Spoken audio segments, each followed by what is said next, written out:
his lats are wide. Because of that, look at how far out his side delt is.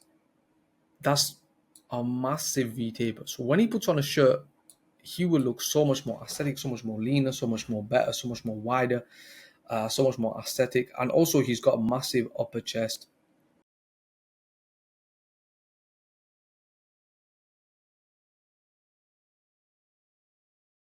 Alright boys, in this video we'll be talking about how to get a V taper and what a V taper does for you in terms of your proportions and in terms of aesthetics.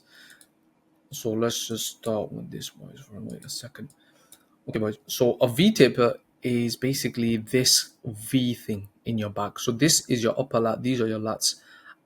And the way you get a V taper is by doing lat pull downs, by doing pull-ups. It's basically a variation where you're doing any kind of movement where you're just pulling some kind of, I don't know if you can even see that, but that's how you get a V taper. Now a V taper makes you look so much more masculine, so much more wider.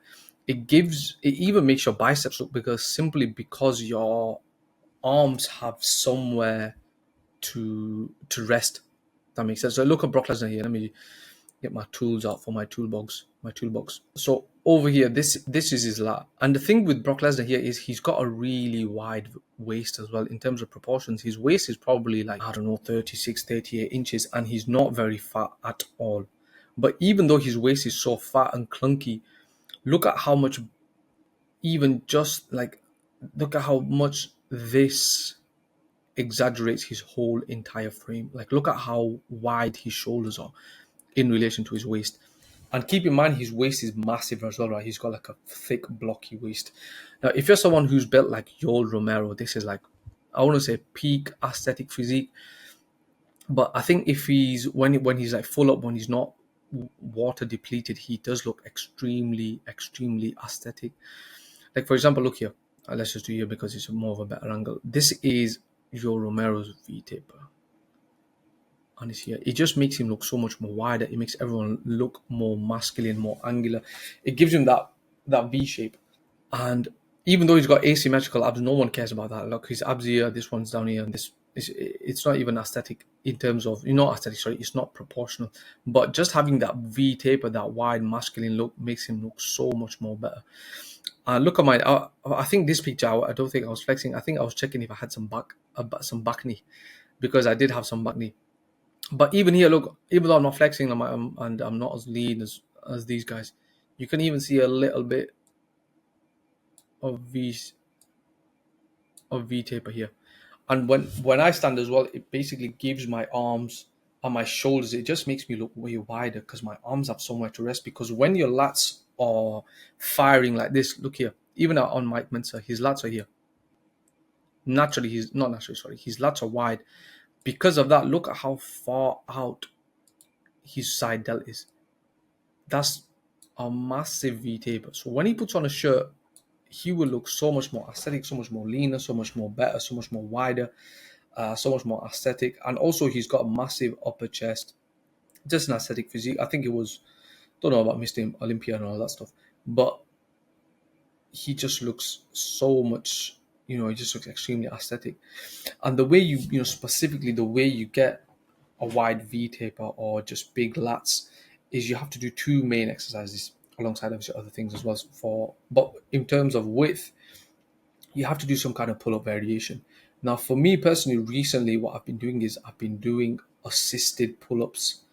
And the reason I've been doing assisted pull-ups is I can lower myself fully on the way down, like slowly I can lower myself down, and then I can jump up, I can basically explode up and still have that feeling of a pull-up. Now, if those are too easy for you and you're like, you know what, Ismail, I need to do proper pull-ups, then you can still do proper pull-ups.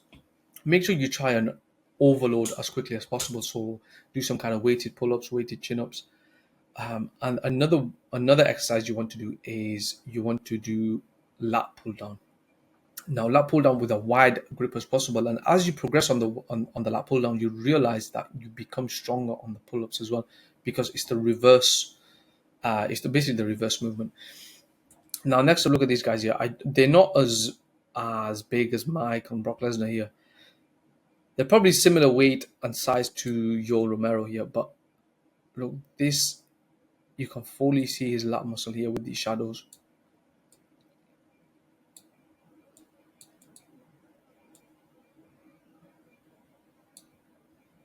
And the more leaner you get, the more like the more apparent your V taper will become. Not apparent, sorry. The more defined and visible it'll become. Oh, look at this guy. This guy's back's crazy. His mid back is crazy, but look at his V taper. It's almost like a Y. It's almost like a Y, and he's got a really good mid back as well. And his real delts are very well designed, and he's got that little spot here. This is peak aesthetic physique. Probably it might be on steroids or whatever, I don't know. But when it comes to having an aesthetic physique for the normal person, someone who's not like as a beginner or whatever, but if you want to be on your way to having an aesthetic physique, having a wide V taper just so you have that big massive frame when you put a shirt on. Even if you don't have a shirt on, you still have a massive frame. But if you put a shirt on, you've got a narrow waist, you've got a wide lats, wide shoulders, plus you've got a thick neck, and you're looking all right, then you will just look so much more better than someone who's prioritized like their mid back. This is your mid back. Of course, having a thicker mid back and having a big back in general is good, but prioritizing your width is the most important thing when it comes to aesthetics, because aesthetics in general is all about angles. If someone's got a massive thick back, you might be impressed or whatever, but someone's got massive wide lats. That's basically how you would get a V taper. Now, there's other things which you want to hit in your back day as well, like you want to hit your mid back with mid to hit your mid back and other things. There's other exercises, but strictly for the purpose of this video, boys, you want to do. Let's just pull-ups. This is horrible. We want to do pull-ups, and you want to do lat pull down.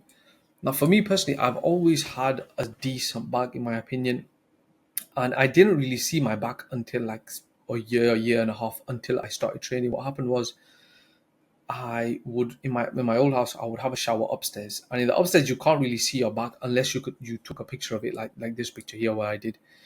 But one time I had a shower downstairs because something was going up in the upstairs bathroom, and then I took my shirt off and I was about to head in the shower, and there was a mirror there, like the mirror cabinet, and I saw my back. I was like, "What the hell is that my back?" And then I had just had loads of knots, loads of lines, loads of definition, and then I didn't really think about it. I used to do random routines.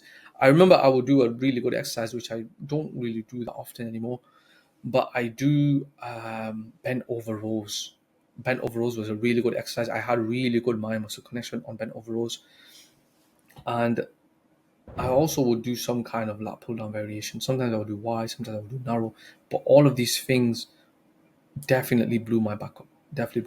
So make sure you do all them things. In terms of reps, you want to do around 8 to 12 reps. Sets, you want to do 3 to 4 sets. Make sure you're going heavy. Make sure your form is right, because if you're doing back exercises as well, you don't want to mess up your lower back, because if you mess up your lower back, then you're in big trouble, because then you always have to be careful. It's like that with my wrist to an extent, where if my wrist starts like twinging and whatnot, then I have to be quite careful. But yeah, that's the way you would get basically a V taper, and not one, but some of the reasons why you should be chasing a V taper if you want an aesthetic physique. And if you're interested about, if you have more of an interest on how to train, how to sleep, how to eat, and you want a step-by-step on how to get a V taper like myself or like any of these other athletes, then join my school community. The link will be in the description below, the first one. Click on that. Thank you.